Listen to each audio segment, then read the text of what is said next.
We constantly hear of situations where people get bitten by dogs, and one of the main reasons behind that is how we approach dogs. We do it wrongly. So, in this episode, let's take a look of the importance and how we should say hello to a dog correctly.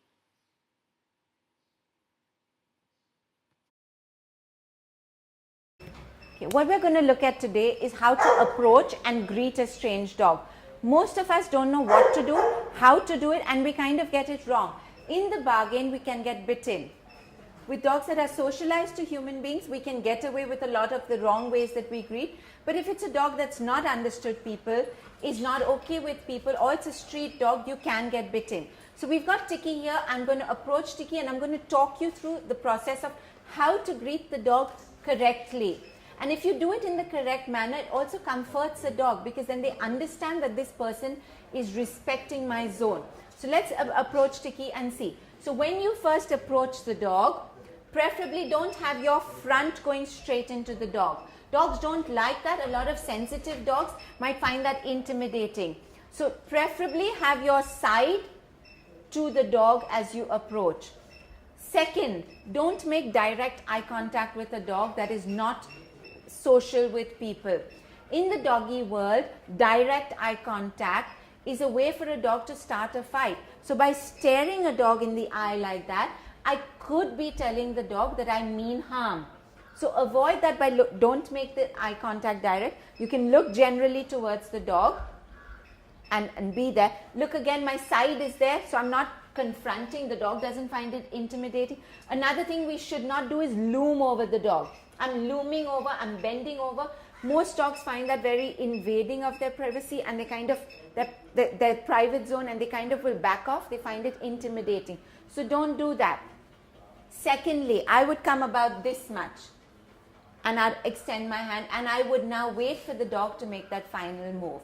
If the dog ignores me, walks away, or says, I don't really want to have anything to do with you, you must let the dog be. Don't go into the dog and say, oh, but I love dogs, so dogs should love me back and I will touch you, because that's the best way to get bitten by a dog. You must respect the dog if the dog says, I really don't want to have much to do with you. So I know Tiki is okay, and we're going to demonstrate for the purpose of the show. So we get Tiki to sit again. Tiki. So here's what I want to do.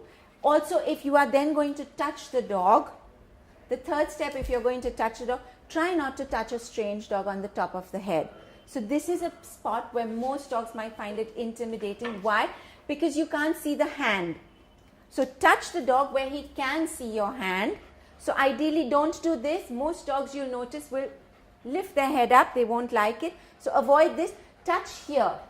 The dog now can see my hand, can see what it is doing, and it makes the dog more comfortable. But never touch over here. Never also approach a strange dog with your hands and fingers stretched out. Often a dog, if he is going to bite you, will bite your fingers off. So be careful about this. Don't also ever approach a dog like this, because most dogs will think there might be food in your hand and you can get snapped at again because of that. The easiest thing may be to make a loose fist. So in case your dog does choose to bite, he can't really get a proper bite and your fingers stay safe, because this zone is difficult to bite for him. Okay, so when approaching, quick brief again, approach from your side. Don't look the dog in the eye, don't confront, don't loom, don't bend over. And if you are touching, it's where the dog can see the hand. Avoid the top of the head.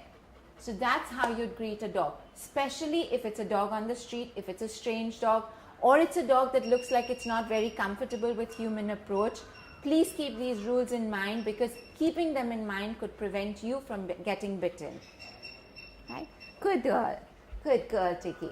So I can touch Tiki on the top of her head because she's been socialized and she's been brought up around human beings to understand what the touch is and that it's harmless.